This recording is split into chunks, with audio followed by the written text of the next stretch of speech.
Well, this is a perspective you normally don't get, right? Looking from the sanctuary out to where the assembly would be.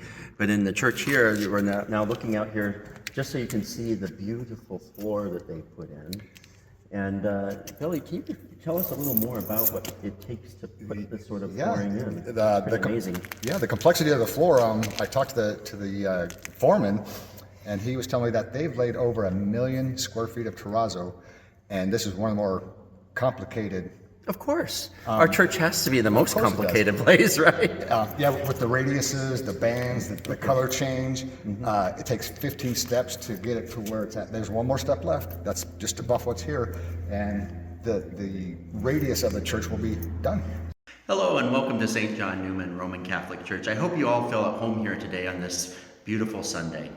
You know, as I've been thinking about what's been going on here recently, we're getting to the tail end of this construction. It's amazing to think that it's been a little less than 2 years since we broke ground, 2 years January. And a lot of things have to happen to make this new church building a reality. And so often we think of the building and the laborers here, the construction workers and stuff, but we forget about all the wonderful people that made it possible, right? And it's not possible without you and your generosity. And so in this month of Thanksgiving, I always think of November as a month of Thanksgiving. I am so very grateful in my heart to all the parishioners who have done so much to make this a reality. They've sacrificed with their prayers, their time, and their fortune by donating to this great endeavor.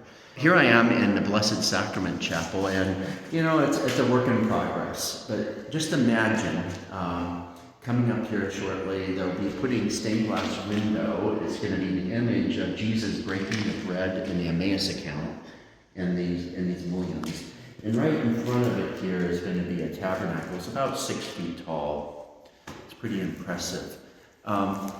But I think that backdrop of the Emmaus account is a very good backdrop for Eucharistic Chapel, but also it speaks about our journey as a community. So it's a post-resurrection account from the Gospel of Luke about the two disciples. Their whole hope was in Jesus Christ, right? And they were in Jerusalem, and they witnessed most likely his persecution, but definitely his crucifixion and death on the cross.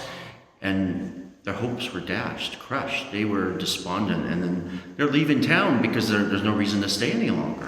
Why would you stay if your leader has been killed, right? And they're trying to understand it, and they're walking home probably so downcast, crestfallen. And Jesus walks with them. He comes up with them. They don't recognize him because he's in his glorified state. But he walks with them. He opens up to them the scriptures. And then finally, when he stays with them that evening and he breaks bread with them, they recognize him in the breaking of the bread. They recognize him in the Eucharist, in the celebration of Thanksgiving. And so as we journey through this month of Thanksgiving, may we not be too timid to say thanks to the people we love, the people that we've journeyed with, and maybe it's a coworker even, to thank them for the impact they have in your life. And I just want to thank all of you for all of that you've done to make our parish such a bright example here in North Las Vegas. We're people who bring Christ to others.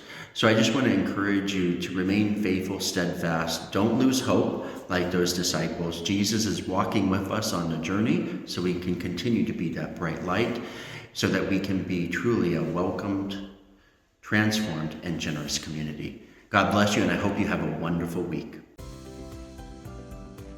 Tuesday and Thursday of this week, we will be doing parking lot refurbishment. Please follow the posted directional signs and park only in the designated areas. Thank you. Our Thanksgiving food drive is coming up on November 9th and 10th. Please see the bulletin for our handy shopping list, and thank you in advance for your generosity.